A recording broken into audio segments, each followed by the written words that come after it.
guys, today I'm here with a good friend, Jake, the Wizard of Marketing. Jake, how's it going today, brother? Manick, I'm great. I'm great. Yourself? Doing amazing. So, Jake, tell me one thing. Why do they call you the Wizard? It's a great story, and I could make it long, but the short and sweet version is when I sold my first company, I went with it, and the salespeople didn't really know what I did. And so they would just tell the customer, I just need to get Jake on this. He's a wizard with this stuff.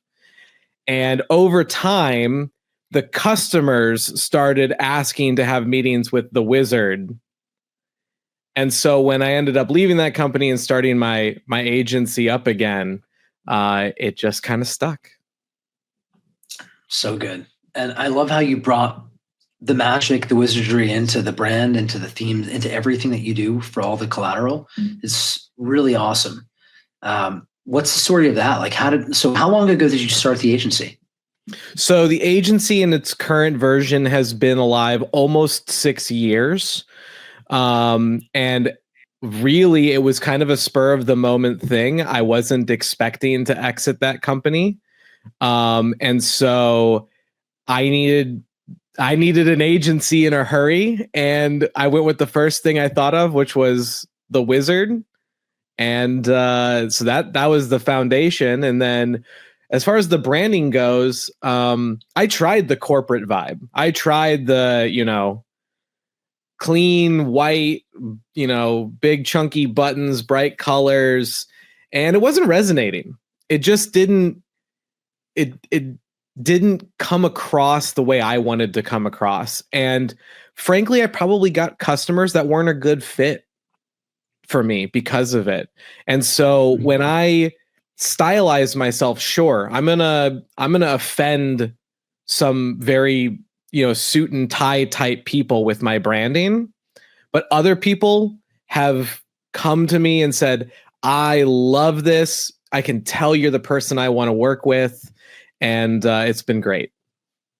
That's awesome. It's funny you say that, because also, I don't know if you knew this, but when we started LinkGraph, which is my agency, when we started that now, I don't know, 7, 8 years ago, one of the worst things that can happen to you in SEO is that you can be Indian. Okay. Which unfortunately affects me, right? Because when you're in SEO and you're Indian, people just assume you're in India. And you're just hawking the same junky links and the same, trite SEO strategies. And so you got to really separate yourself. And with our branding, we weren't really doing that. We were the quintessential marketing firm. We were black, we were green, we were blue with all of our branding. And there was just nothing, there was no real soul to it. Mm-hmm. And then my wife, Sophia's like, no, you need to just rebrand and go pink. So we did it. How many Indian SEOs out there do you know that would make their branding pink? I mean, after people watch this, maybe we'll see like an influx of pink SEO shops in India, and they'll all go pink. But we were the first to do it, and it helped us because we stood out in a big way, and we took a chance, and I'm glad we did. I think vibe is making a big comeback for choosing your business partners. We went through a period of, I'm going to say, boomer-led decision-making at most corporate levels. And they wanted that clean, stark, like I said, suit and tie feel. And I'm seeing a trend back the other direction where people are picking based off of brand and vibe and fit, culture fit. So, which is great, which is awesome, because, people attract themselves, right? Absolutely. Whatever you put out there, you attract to you. So that's a good thing. So Jake, we're going to do a quick lightning round. All right. So fast, fun facts. I'm going to hit you with 3 rapid fire questions. Are you ready? As much as I'm going to be. Okay. Boom. First question. What SEO trend do you secretly hope dies forever? Oh, I got a great answer for this one. I cannot stand location-specific service pages. You hate those? I hate them with an utter passion. It's such a waste of time. And I wish that we could literally just put all of the locations in schema markup and call it a day. Okay. Second question. What is your team's unofficial or official motto? Done is better than perfect. It's good. Okay. And what tab in your browser do you permanently have pinned? I mean, the default answer is going to be the email box. But I would be lying if I said my Search Atlas tab isn't open pretty much the whole day. Really? Which is it auto? Do you have auto up? Honestly, I spend a lot of time in some of the more, I don't want to say fringe tools, but I love the analytics. I love the investigation piece of what I can do with Search Atlas. That I feel is, I'm giving some promotion here, but I think it's more thorough than some of the other competitor options for real in-depth understanding and analysis. Yeah, we've got some stuff in there that I think really makes you think. Some differentiated tools like Scholar, which try to look at the SERPs, look at any web page more the way that Google does. And some people are ready for that. Some people, for them, it's overwhelming. So we try to put something in there for everyone, depending on how advanced you are. So even for new people or as well as experts, there's something in there of value. But that's great. Actually, is Scholar the one that you're referring to? I've been spending a lot of time in the competitor analysis tool, and I spend a lot of time looking at new, improved, and declined keywords in the GSC performance tab. That is a good one, yeah, because GSC doesn't give you that data natively, so we have to download it and package it so you can actually see that. Yeah, very, very helpful. Insightful. Yeah, because we don't do long-term strategy. We're very holistic. Our strategy is executed by the week. So we're doing an analysis step and being very surgical with our changes to keep things going up. And if something's declining, retconning and improving that content so we can either stop that backslide or reverse the trend. That's fantastic. What's the process like at the agency? Like how does your team use Search Atlas to fulfill SEO and make sure clients see the rankings going up and to the right?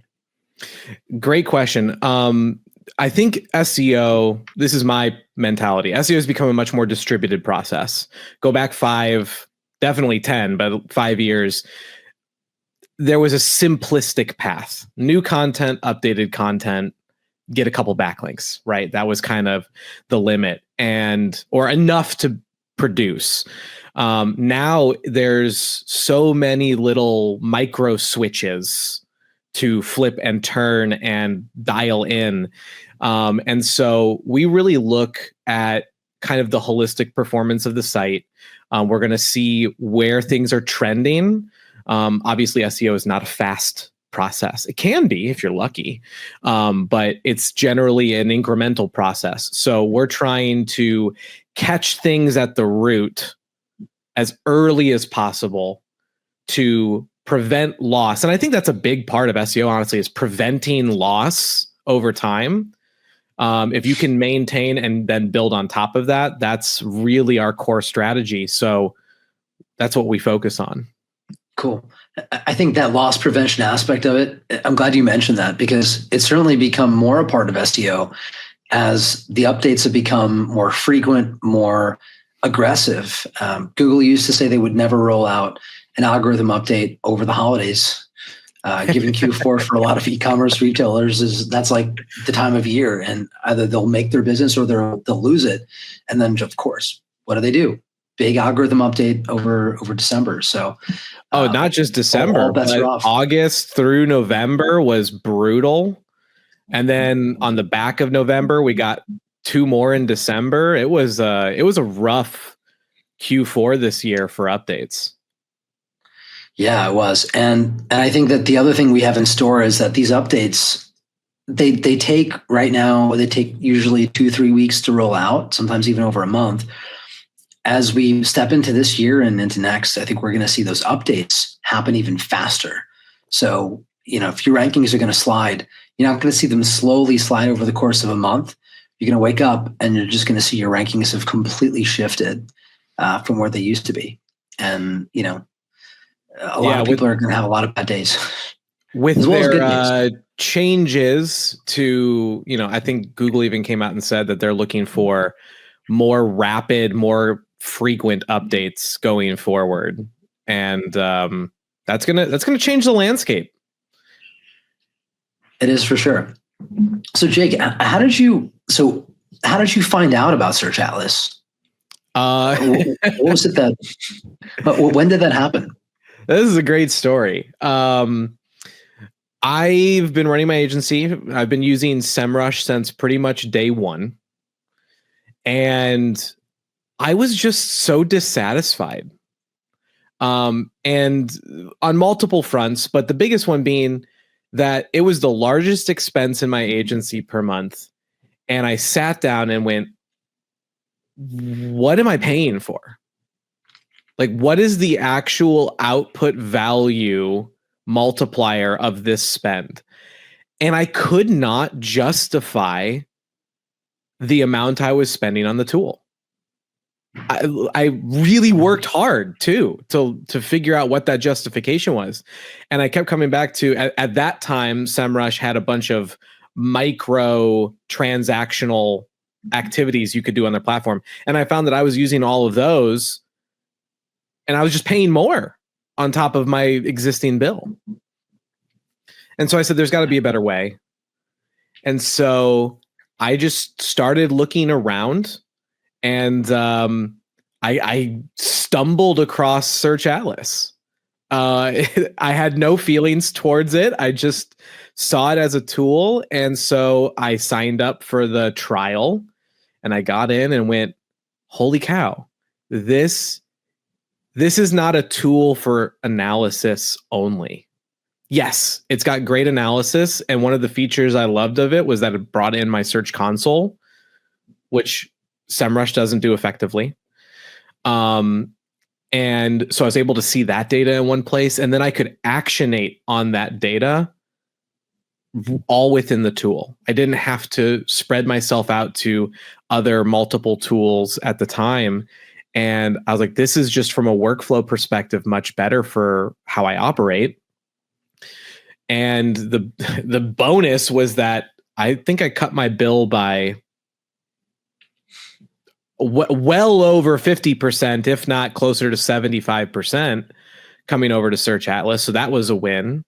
And then the nail in the coffin, so to speak, was I got on a wonderful onboarding call with Arman, which shout out to Arman. If you've not interfaced with him before, that man is amazing. One of my favorite human beings. And I was literally slamming my credit card on the table for how do I get more? I want more. All the money. Just like, this is going to make my agency, sing. And that's how I found it. That's awesome. I'll make sure Armand sees that. And he's the man. He is the man. He's been with me since the beginning. Back in the New York days when we were building Search Atlas out of my townhouse, Armand was he was a big part of the early success that we were having.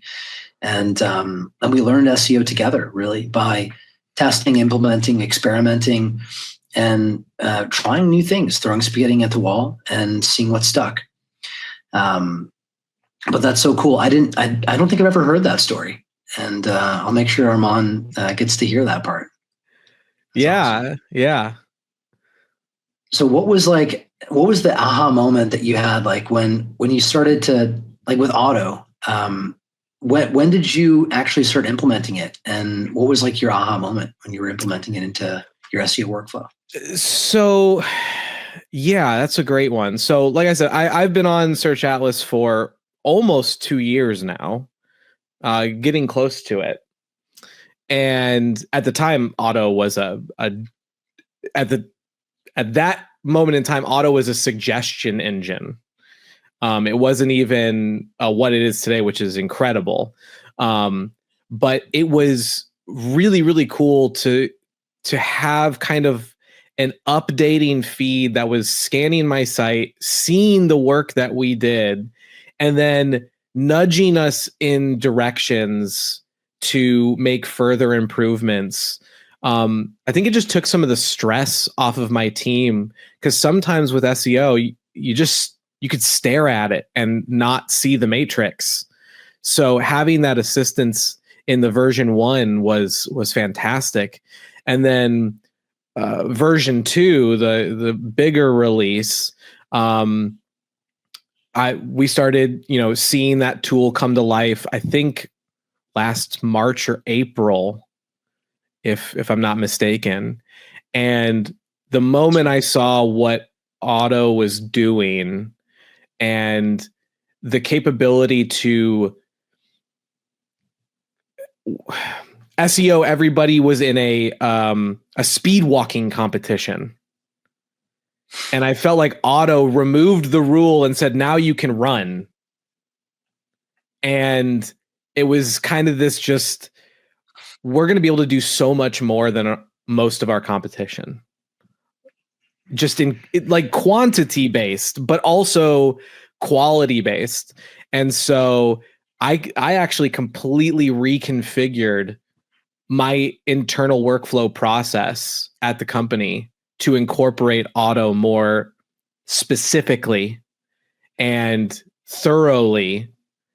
And since then, we've had a 95% success rate in SEO growth across all accounts. Amazing. That's amazing. What was like the first big win that you guys got that made you think, okay, this is really working? Yeah.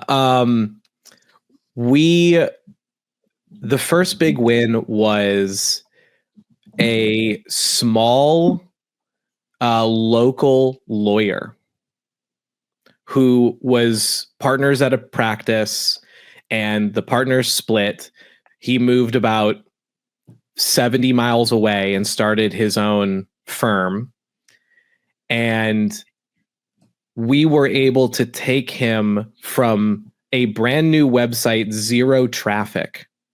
And in 2 months, he was doing about, at a local level, 1,200 visits a month,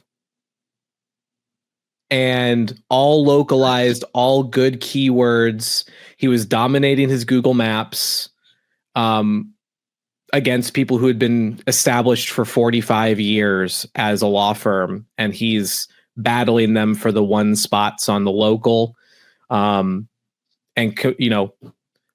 was able to take this guy who had planned on, carrying his own finances for a year while his business got discovered, skip that step entirely, and already hiring more partners. Wow. How long did you say it took him? It took him 2 months? It took about 2 months. And it was a true hockey stick growth moment, if you know what that means. Of course I do. Yeah. And so what was that call like with him? Like when you showed him the data, I'm sure for him, he felt like, the phone must have been ringing, right? It's interesting. I want to say that it was immediately an exciting phone call, but the reality is, and this is an agency problem, customers don't understand. They don't have any frame of reference. So to him on the call, he was like, can you do more? Are you doing more? Like, what are we going to keep growing? On our side, in the agency, we're popping champagne and celebrating how good this thing went. And there was a clear disconnect between what we know is an amazing result and what the customer assumes the results should be like. And so there was a little bit of an education process, actually, that was like, let's look at, average historic growths for other accounts and then compare yours. And when he finally was able to kind of wrap his head around that this was a huge success, we were able to have a much more enjoyable moment. But it was a little it wasn't as celebratory out of the gate as I wanted it to be. Maybe because he's a lawyer and they're a little bit more reserved and less likely to effuse and be like, Jake, we're so happy. Thank you.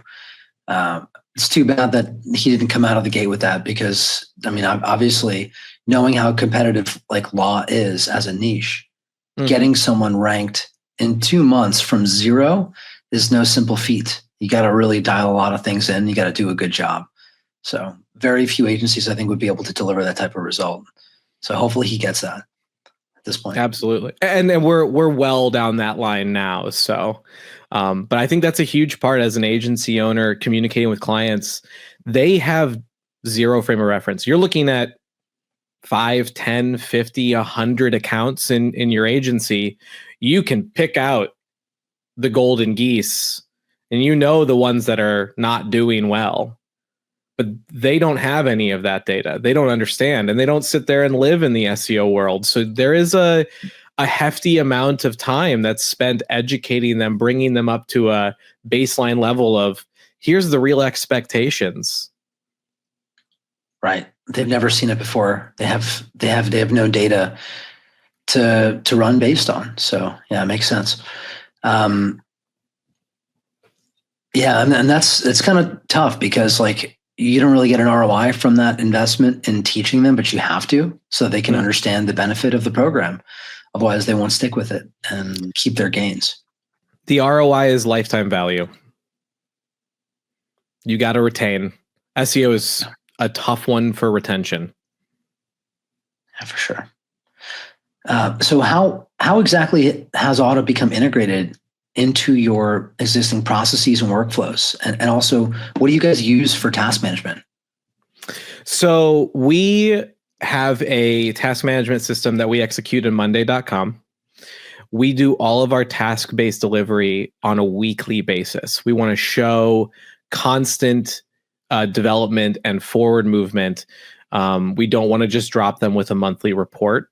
We actually found that by going to a weekly task reporting schedule, our retention rates went way, way up because they're much more in tune with what the deliverable is. As we know as agency owners, at the end of the day, we're a service-based business, right? You're ordering one sandwich a week, right? Or and so we have to show that deliverable. And I think a lot of agencies fall flat on that. So we generate all of our task workflow on a weekly basis. And within that task of whatever the customer's service level is, they have a list of subtasks. And in that subtask list, we have a section for auto execution. So we're dripping that out over time. And we leave it up to the techs who are doing the kind of immediate on the ground research of what needs to be focused on to decide what in auto should be executed for the week. And the way that we limit that is we actually put a time block on it. You're going to get as much done in auto as you can in X amount of time based off of the program level. Gotcha. And so are they also creating new content or are they deploying more like technical fixes and optimizations?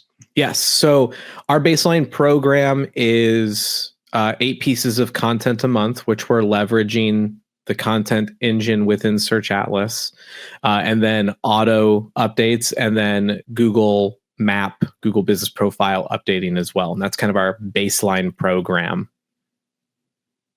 Yeah, that's a solid program. So that's full. Is it fully holistic? Do they also get links?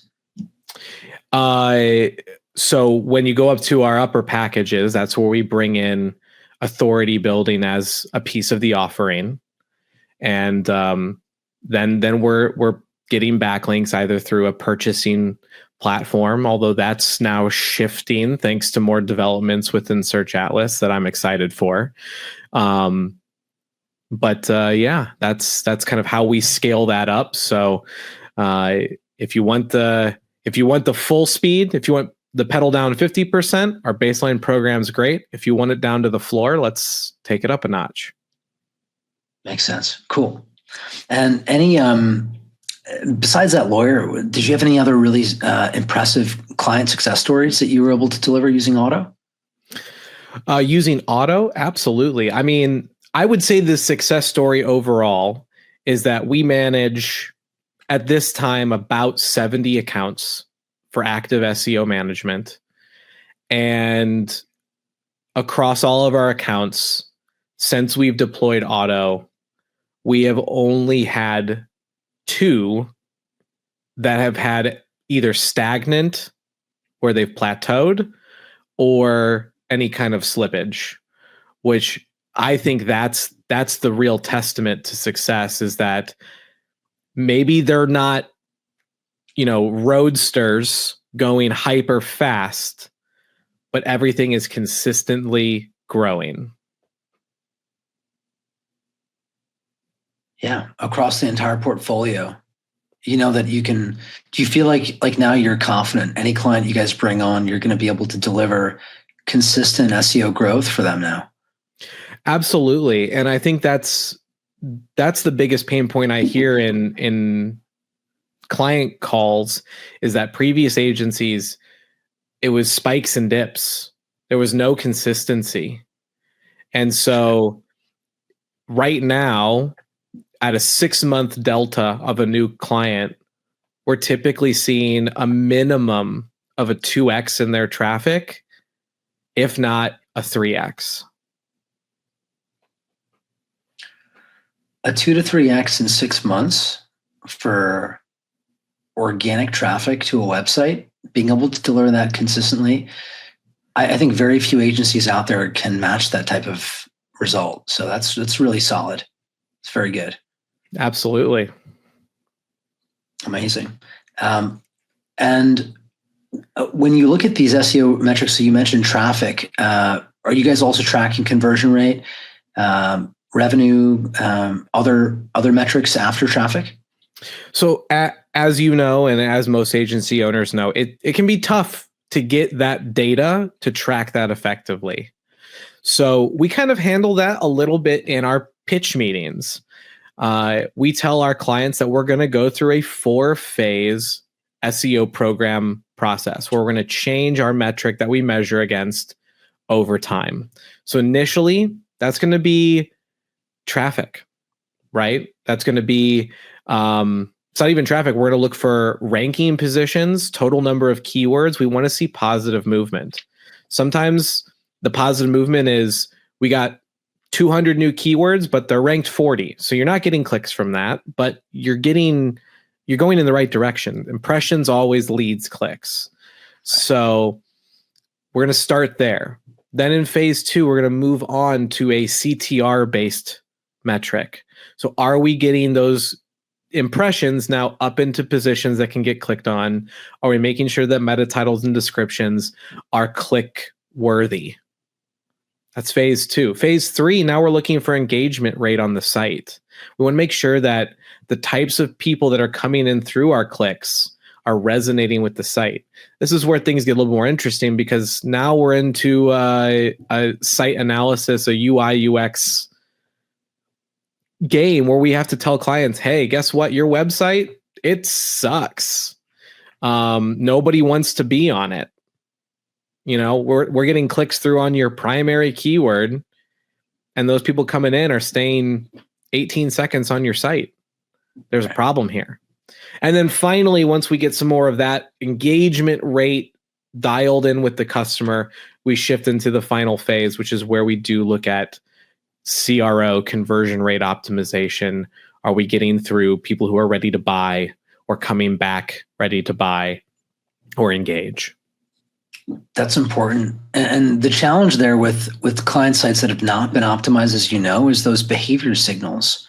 Google's seeing the dwell time on the page. They're also taking note of activity. So are people typing? Are they completing forms? Are they scrolling? Are they moving their mouse position, hovering over text? Are they interacting with anything on the page? Absolutely. If those metrics are not there, it's actually a negative signal. And if you get ranked well and you get traffic, and then they see that those on-page signals are weak, you'll actually see that your positions will drop. And so it becomes incrementally harder and harder to keep this site elevated if the on-page metrics are not there. Absolutely. So that's where like our clients, they can really make or break the SEO campaign, because we can do everything possible from an off-site and on-page perspective to nail in all the SEO. But if the landing page isn't optimized and they're not willing to actually do the work, it's just an uphill battle. So absolutely. Do you find that the clients? Go ahead. No, please. Do you find that like? Are clients receptive when you guys walk them through that aspect of the SEO campaign? Are they cool with making the on-page changes to improve the user experience, or do you find that there can be resistance? Oh, that's a great question. The answer is it's a coin flip.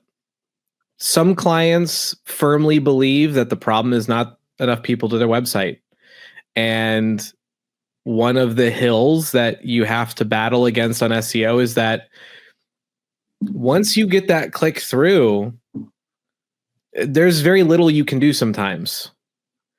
I have a client right now who I am forcing them to put us on pause. I'm not billing them. We're not continuing services until they improve their website, because it is a waste of their money. It is a waste of my time. And the only thing that we're going to generate in this process before they improve their website is resentment. And I'm not looking for that. I don't want to get a bad review, especially when we know what we're doing is awesome. So it's a tough conversation.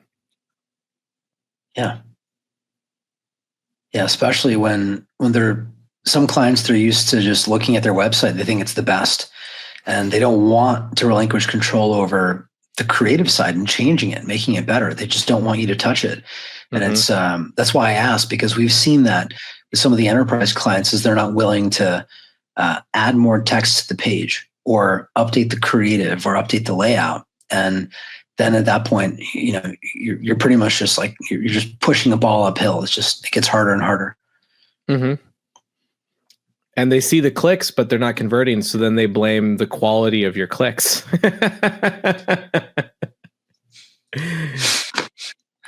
That's a fun one. Yes. And it's their ICP, because you see the keyword that's coming in, that people are bidding and trying to buy that traffic in the ad auctions. Their competitors are. So it's the right audience. It's just a landing page issue. Mm-hmm. All right. What's the client? What has been the client reaction knowing that you're using Otto or just AI tools in general to help them get results? Are they excited that you're using AI, or are they suspicious? Oh man, that's a can of worms right there. The general sentiment, I would say, is negative. I would say most clients do not like or do not prefer the fact that we leverage AI in our process. Now, I think there's a lot of things that go into it from their side. And so I try to let the numbers speak for themselves. But there are, clients that absolutely detest the content we put out. I would say if I had to pick one reason people have quit the most over the last year, it's due to the content and their dislike of it. Not its performance from an SEO perspective, but their personal distaste for the content.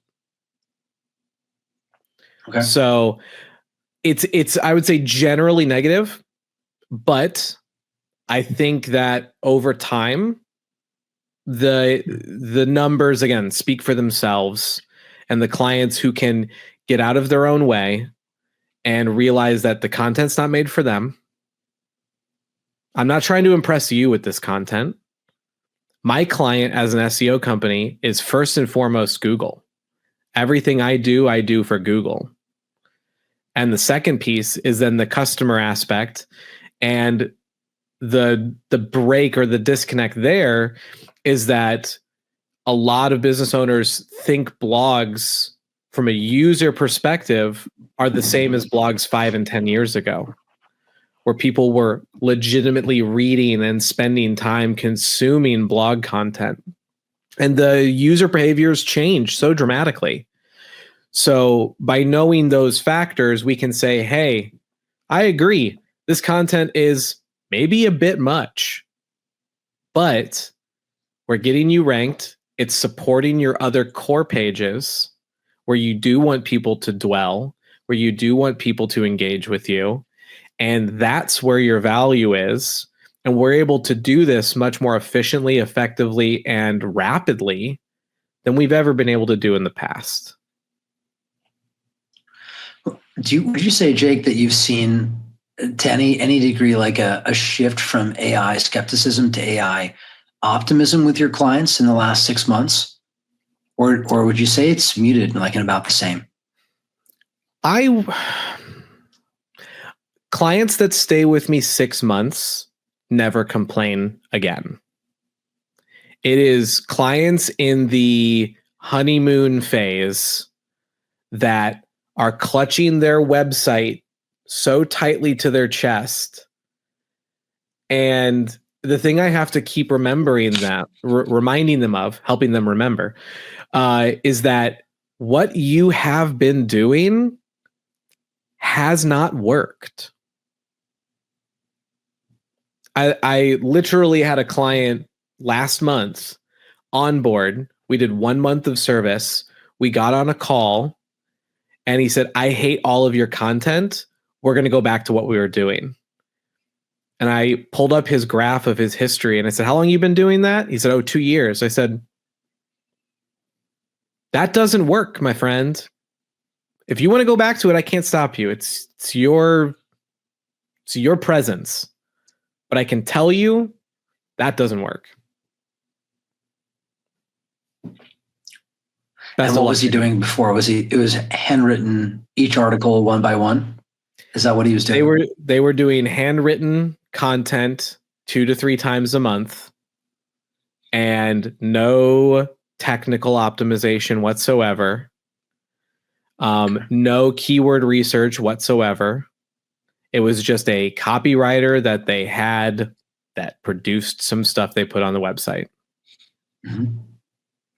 Yeah, slowly trying to boil the ocean, 2 to 3 blogs per month at a time. It's so brutal to watch that. I know people do that. Yeah, I remember in our days when we were, especially on the agency side, we were trying to bring brands and move them over, like get them to cross the river with us to use AI and content engineering.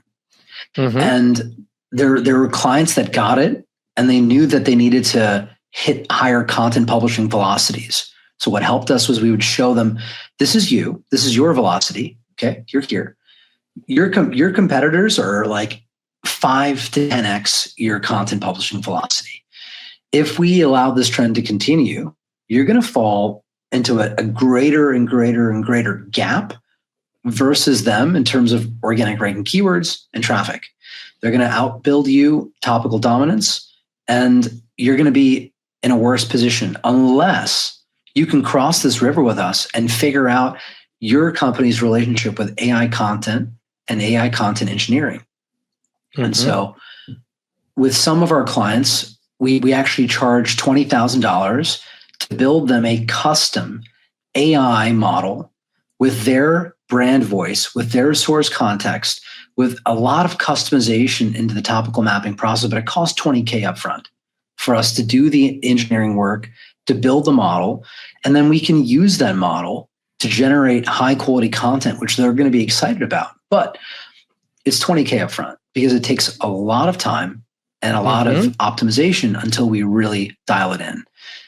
The clients that know, they see the updates, they see the news headlines, they know that AI is going to change this aspect of marketing and the way that their websites work. They get it. They know that they have to pay because if they don't, they're going to lose. It's either they figure it out or they don't. And if they don't figure it out, they're going to lose. Absolutely. And I think it's really important to understand that not all of the changes needed for successful SEO come from changes to SEO execution. The marketplace itself shifts. Go back 5 years, pre-pandemic, a lot less companies were even doing SEO as a process. And now it's become a much more popular service process to do at your company. And that creates more competition, meaning that if you want to compete in SEO, it's not just none of my competition's doing it, I'm going to win, so I can do the bare minimum. Now it's half of my competition is actively doing SEO. So now we're battling and growing, but we're battling.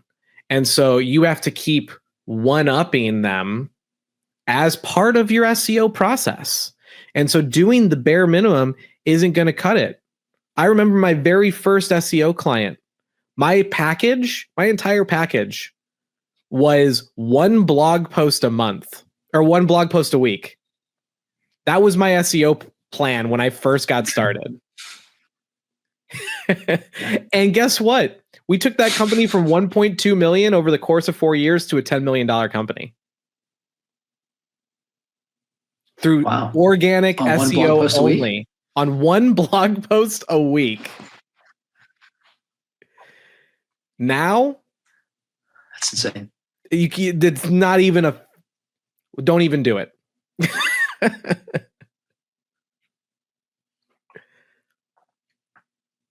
Yeah, the game has definitely become like there's a big value to understanding the fundamentals and being great at the fundamentals. At the same time, you have to do more than just the basics. The best sites, and we can see this now on page one, the best sites that rank at the top, they're very good. Like their SEO overall is a lot better than what I used to see when I would look at Google 6 years ago. 6 years ago, you would see stuff and you look at the landing page and you're like, that's not that well optimized. And there's a lot of room for number 2, number 3, number 4 to take the number 1 spot. And now today in more industries, now when I look, I see much greater levels of sophistication of the kind of more advanced SEO methodologies that you and I are talking about. I see those way more often than I used to. And so search as a whole, it's going to become more competitive. And the people today that are actually dialing in their holistic SEO methodologies and really going to town and becoming students of content engineering and the right kind of link building and how to do the right type of technical optimizations and executing it quickly and well, those are the guys who are winning and who are going to keep gaining market share while other people, they just keep getting pushed further and further down page 1 and then eventually page 2. I think you said something really valuable there. Yeah, I think you said something really valuable, which is maybe it's time to dumpster the SEO term. Maybe SEO is not the right, search engine optimization is not the right terminology. Maybe search engine engineering is the right term now because it is so much more structured. It's so much more understood. And what we're doing is not necessarily optimization, but in fact, going into the gears and the cogs of what makes it work and changing those at a fundamental level to better fit with the output. I think there's something to that. I think you're right. I mean, definitely SEO has become more technical as a discipline over time and less fluffy. It's become much more technical. And so I think it makes sense. The type of work that people are doing to see gains in SEO, it's becoming way more engineering driven than I would say creative driven. Absolutely. We've gone from rope and pulley system SEO. We've gone from rope and pulley to like fully pneumatic presses and steam powered. Like it's so much more structured. I like that. So, Jake, let's double click on that. So, how do you see the role of SEO agencies? How do you see that evolving in the next like 2 to 3 years? Yeah, I think this is a fantastic topic. Um, the role of SEO. Well, actually I want to step back from that. So SEO, search engine optimization, I think, and this is already starting to become a little bit more popular in the SEO circles, is not enough of an encompassing term because we are searching not on search engines as much anymore, or we're introducing search into other places in our daily lives that isn't just through a search engine, namely social media. Every social media platform has its own search capability. We've got things like Reddit and Quora that have search capability. We've got AI engines now like ChatGPT and Claude and Perplexity that are all being used in a similar fashion to what you would historically do through a search engine search. And so I think good SEOs will continue to dial their process for search engines. But I think great SEOs will begin to develop and hone search engine tactics across the concept of search rather than be restricted to the concept of a search engine. We're already at our agency doing analysis on YouTube and TikTok search. We're working on AI search and how to optimize within LLMs for searching or search styled inputs. And I think that leveraging these other places that people are searching on is going to be the next evolution of the SEO service space. Well done. Yeah. I think, like, without a doubt, the search market share, when you look at the total amount of searches performed on a given day, Google obviously is number one, but number two, YouTube, it's like 3 billion searches, and I think Google's around 8.5. YouTube is massive. And then when you look at Bing, Bing is grown significantly. So it is not the same optimization exercise that it used to be 5 years ago, where we were really just focused on Google and that was okay. Well, and I think an important thing to understand about search too is that there are different reasons to search. And I think the valuable reasons to search from a business perspective are the pieces that are disseminating away from search engines. I think search engines are becoming much more of a data index, a navigational index for people. Whereas my actual transactional informational gain searches, those are the ones that are spreading away from search engines. You go into, a ChatGPT search, you're looking for context. You're not searching for a link to click. You're looking to gain intellect in that type of search. If you're searching on a social media platform, you're looking to be emotively involved in whatever it is you're trying to figure out, right? Whether that's looking for apparel or discovering a service that you might need or finding a local restaurant. I don't do my restaurant searches on Google anymore. I exclusively use TikTok to search for restaurants in my area because I want to see the experience. And I think that that's going to become more and more and more common. And we're going to see these search engines become more of a navigational tool, much how Bing's number one search is Google, because they want to get to Google and Bing just happens to be in front of them. I think we're going to see a similar trend over time.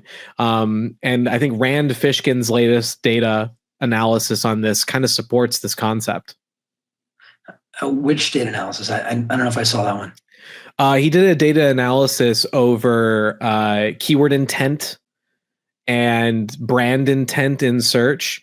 Very, very interesting data. Highly recommend go checking that out at SparkToro. Okay. Yeah, I saw that one. Yeah, it was very interesting. Rand continues to do great work, for sure. Absolutely. One of the best SEO scientists out there. Yeah. So when you're optimizing for clients, are you starting to optimize for TikTok search as well for the brands that you take on? Well, the struggle with optimizing specifically on social is that the only way to get into social search is to be producing social content. And so right now, if you want to take advantage of my organic search on Google is too clustered. It's too competitive. There is a blue pond opportunity for you to leverage social media search as a main organic driver for you. The problem with it from an SEO agency perspective, I can't create the content for you, or I can't create it with any significance. It's a boots on the ground activity. And so we can help you analyze, we can help you plan, but execution still remains mostly out of our capability at this point. Yeah. I think that recording video content, every business needs to figure out their relationship with it, figure out how they can tell their story in both short form and long form content. One of the big crises I think we have right now is it's hard to know what content that we're consuming is generated by humans versus machines. And this is going to be a topic I think we'll see a lot of discussion about in Congress as people we start to see some of the really negative things that happen when people are manipulated by synthetic information, by AI generated videos that look real, that sound real, that appear to be bona fide and genuine. And we're going to see a lot of pressure put on companies like OpenAI and Claude to put watermarks in their content, and not just the text generation companies. We're going to see the same in the audio generation and in the video generation, so we can actually figure out what is real and what is not real. The one thing that today is the hardest to fake is video content. Very relatively hard to fake high quality video content that is like personal. And so I think there's a lot of trust that is just built up on these video platforms where we believe we're having authentic connections with the creators we follow. And so in the next chapter, 2 to 3 years that I think that we'll see more people opt for consuming their content over video, both inside Google search, as well as in other platforms like TikTok and Instagram and YouTube. There'll just be a greater trend toward the video format instead of the old blog post or landing page. People will continue to push their time on the internet more and more into video because they believe that it's less likely to be manipulated and to be faked. Absolutely. So, I think 12, 15 years ago, the business move was you have to get a website.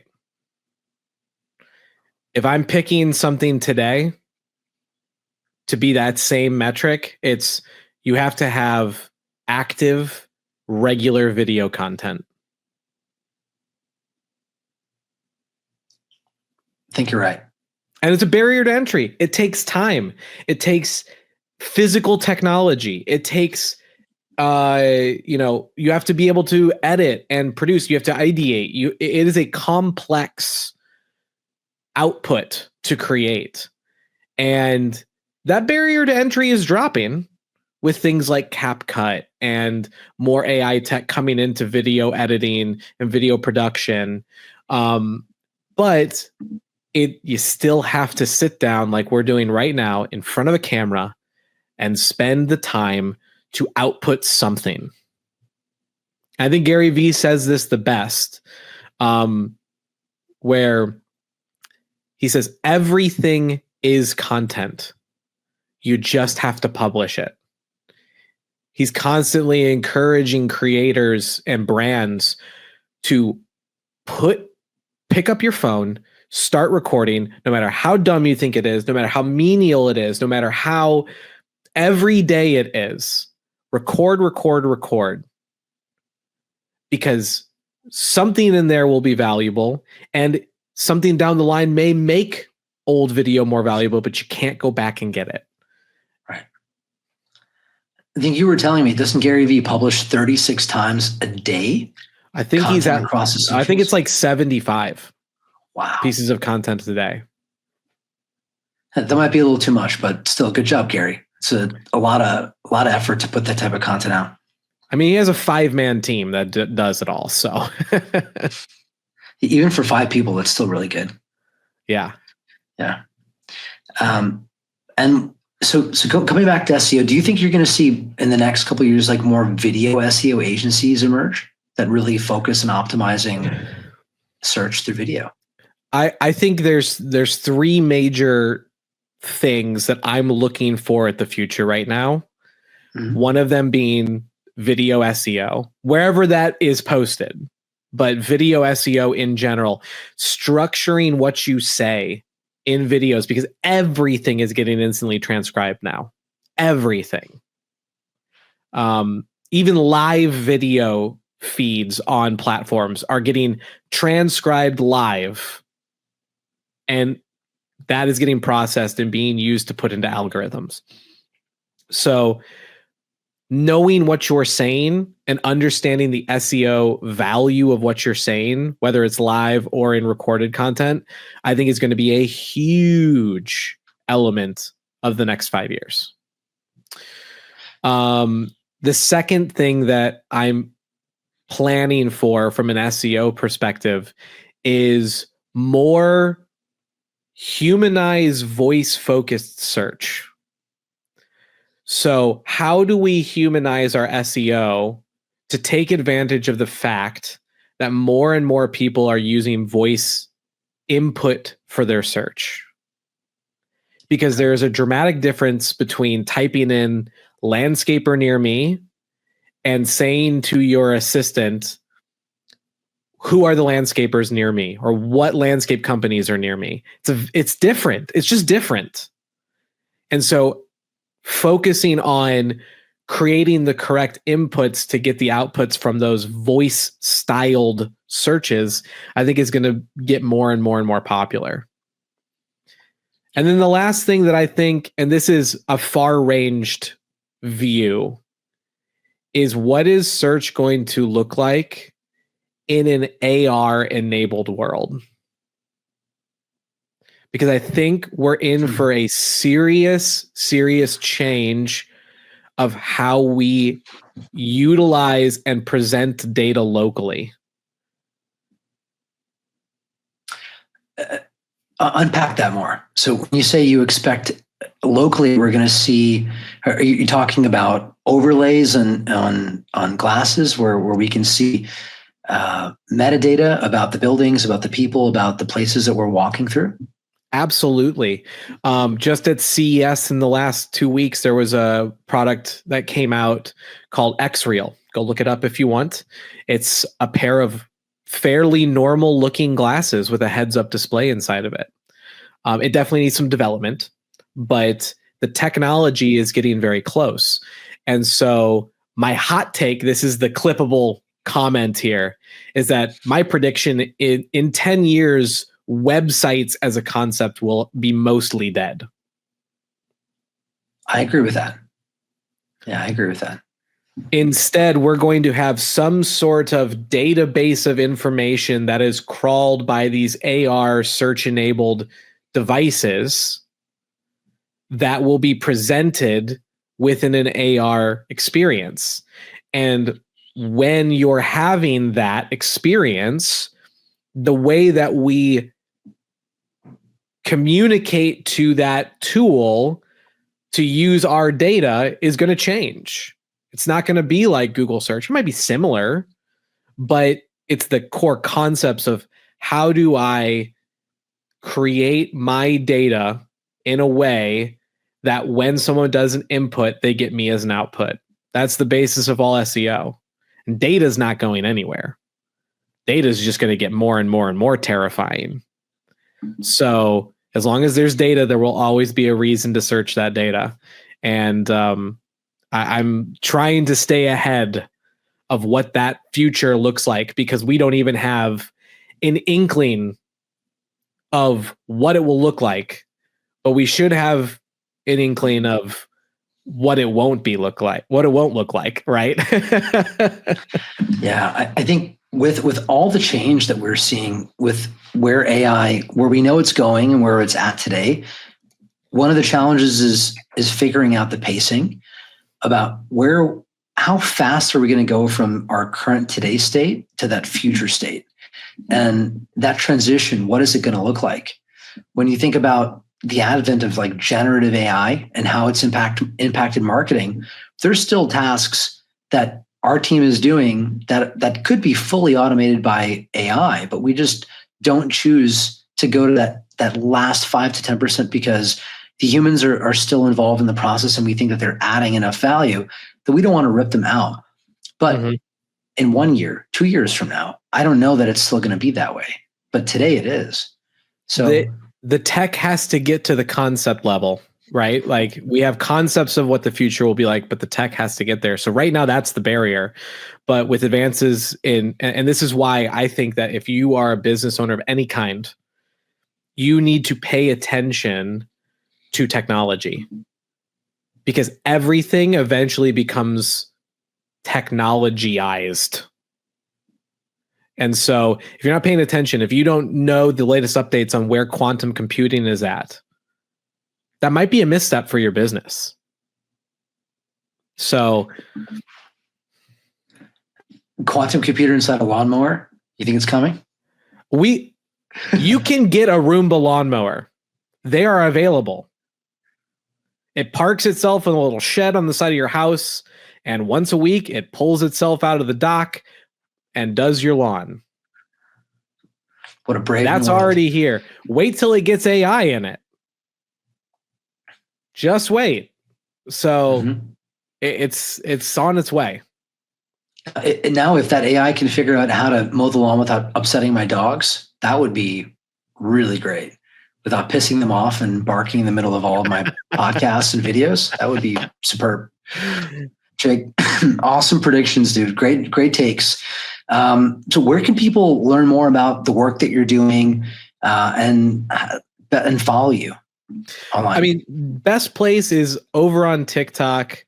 I'm going to be the Wizard Marketing on TikTok, but I do distribute that content everywhere else. So if you want to follow me on LinkedIn or YouTube or Snapchat, wherever you like to be, it's probably going to get posted there as well. Or if you want to just, see what's going on, we've got some new services coming for the agency in Q1 and Q2 this year. Over to the website at thewizard.marketing, no.com. Awesome. It's the future. And any events that you're going to be at this year that you're excited about? Absolutely. Most soon event, I'll be at Shop Talk this year in Vegas. I believe that's in March. And then I will definitely be attending HubSpot Inbound this year. Those are the two I have on the calendar, but I'm sure there'll be more in between. I'll be there as well. So that'll be fun. Jake, awesome. Thank you so much for doing this with me, my friend. And it's a pleasure.